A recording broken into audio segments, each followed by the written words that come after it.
Hi, this is Montana Wakefield, author of Chasing Time, an Adrielle Maddox series novel. This is a fantasy young adult book, and I've been reading a little bit from the book, so bear with me.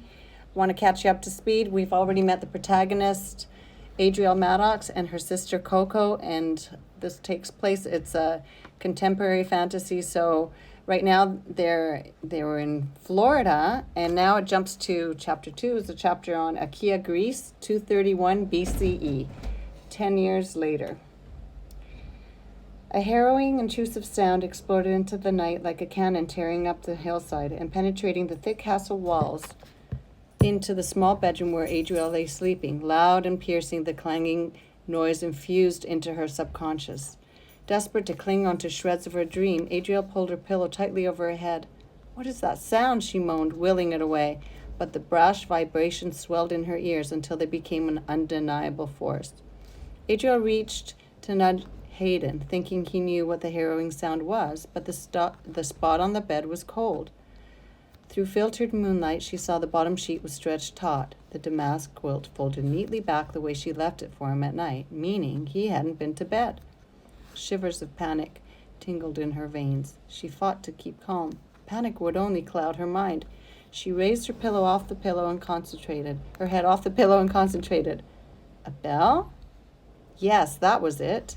More alert now, Adrielle scanned the room. Her silk robe was draped over the foot of the bed. Her green velvet dress was on the chair at her bedside where she'd taken it off the night before. She picked up her leather-bound journal on the night table beside the bed and examined her last entry. She exhaled. Everything was exactly the way she'd left it. Everything looked right at a glance, but somehow it felt different than when she'd gone to bed. She closed her eyes, desperate to search her mind for answers as she retraced her steps from the night before. It didn't make sense. She'd be certain all she'd wake to was the comfort of Hayden's embrace. But now this, the tolling bell and unslept bed, she feared something terrible had happened. That like the dusting of ash after a volcano eruption, there would be no containing the aftermath. Adrielle pushed her hair off her forehead and rubbed her eyes. She could barely make out Hayden's silhouette. He was frozen statue across the room, staring out the window. A wedge of moonlight illuminated one side of his face. A deep furrow was carved on his brow. She studied the way his shoulders slumped, the way his eyes probed about in the dark. He wasn't passively staring at all. He was on alert, and he was wearing his cloak. Adrielle grabbed her dressing gown, an early wedding gift from Hayden, and draped it around her shoulders. Whatever the problem was, there had to be a solution. She sucked in a quick breath as her feet touched the cold stone floor. She wandered over to him and stood, her eyes following his to the town site below. Instead of the usual hazy glow cast from the occasional oil lamp in the dawn light, embers ignited and spun like fireflies into the dark, illuminating the town square into one massive fireball. Adrielle shivered. Hayden slipped his arm around her waist. "What's—" She saw Domenicus by the tower and sucked in a paralyzing breath. She had to run. She concentrated on keeping her breath slow and steady as shivers caused her teeth to chatter. Hayden tightened his embrace, their eyes meeting briefly. Before she could read what was in them, he gently kissed the top of her head and turned back to surveillance. How could she have been blindsided? Plans for her upcoming wedding had been enough to blanket the encroaching danger. Seemingly overnight, a city filled with children's laughter had become a graveyard massacre. Wailing children and women's lamenting screams filled the air. When radicals smuggled into the city in droves, Hayden had warned her about the possibility of a coup. He said that as the leader's daughter, she'd need to escape for safety, but she wouldn't hear of it. She'd rationalized this was her home. Now she realized how wrong she'd been, how naive. These radicals were cunning and calculating rivals. Like wolves in sheep's clothing, they hid under the protective shield of the Achaean Act, with the pretense of seeking refuge. Instead, they sought out those with hostility toward the act, those who felt their inherent freedoms had been compromised because of it. Most didn't understand if the Achaean Act wasn't strictly followed, the threat of total annihilation for Achaeans was real. This was the very reason it was set in place years ago by the Unity, the leaders of Achaia. The ancient act was the last chance for peace between mortals and Achaeans. Not long after the radical infiltration, hushed whispers of discord circulated amongst the people. They festered, destroying the general sense of kinship and camaraderie. Contrary to popular belief that budding opposition would fizzle out, under the expert guidance of a true deviant, Dominicus, the hostility erupted into chaos, anarchy, betrayal. Naturally, there'd be no wedding now. It would be a miracle if they could escape with their lives. Adrielle wished she'd listened, if only she could turn back time.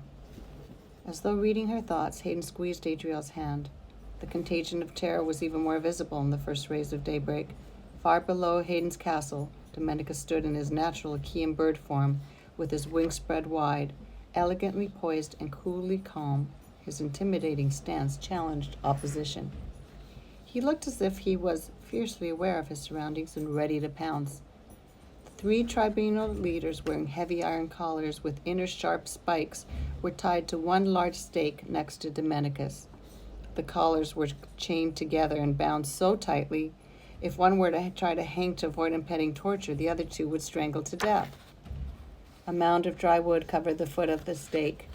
The crowd was already gathered in the sliver of the rising sun. Dominicus pulled out his prized knife, the one with the silver filigree hilt. It was his hunting knife, his torture weapon.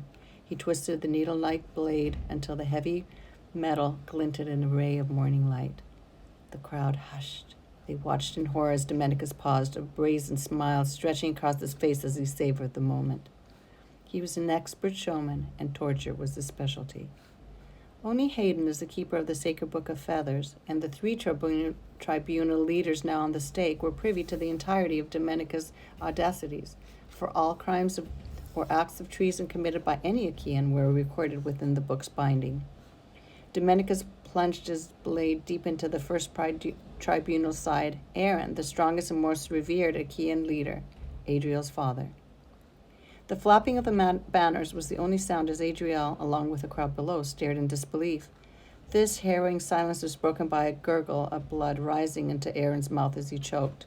He folded at the waist, wrenching on the collars of the other 2 tribunal leaders. Deadly spikes bit into the other tribunal's flesh, but they kept steady expressions, as if determined to accept their fate with dignity.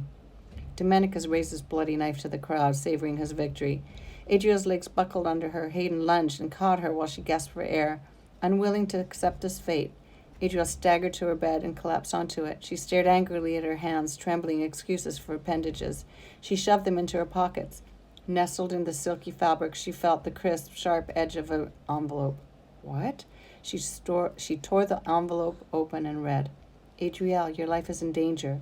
The answers you seek are in the ancient writings. Only you can delve under the surface and determine what is real, for the truth is hidden by perspective. A. She reread the words, trying to decipher what they meant. Save yourselves and fly away, Dominicus taunted, his voice carrying up into the tower room. Note in hand, Adrielle returned to Hayden's side. Dominicus was lighting the mounds of gathered wood at the foot of the stake, making good on his promise that each impending torture would be more heinous. Giant flames licked at the 3 tribunals' leaders' feet. He heated heavy tongs in the fire and pressed them onto the armpits, holding it there until their skin seared and blistered. The tribunal's agonized screams split through the silence. I can't watch my father, Adrielle turned away. Hayden vowed vengeance under his breath. A sound came from the hall. Footsteps. Adrielle gazed at the slightly ajar door. A stealthy shadow in the hall approached. Adrielle shoved the note into her pocket and took a step toward the door. Get away from there, Hayden barked. The shadow in the hall stopped moving. Hayden strode to the elaborately carved table at the foot of their bed where a large leather-bound book lay. Adrielle stared at it in disbelief. Where had it come from? The words, the Book of Feather, were written in highly stylized gilded font with a 4-feathered crest embossed underneath. Were the ancient writings the note referred to in this book? So this is a little bit from my book, Chasing Time. I'm going to upload this onto YouTube if you like it. We're going to keep having story time, and don't forget to look me up in YouTube. It's at Montana Wakefield, and you can listen to my book, or you can get it on Amazon if you want. Subscribe to my channel, and don't forget to follow me here on TikTok.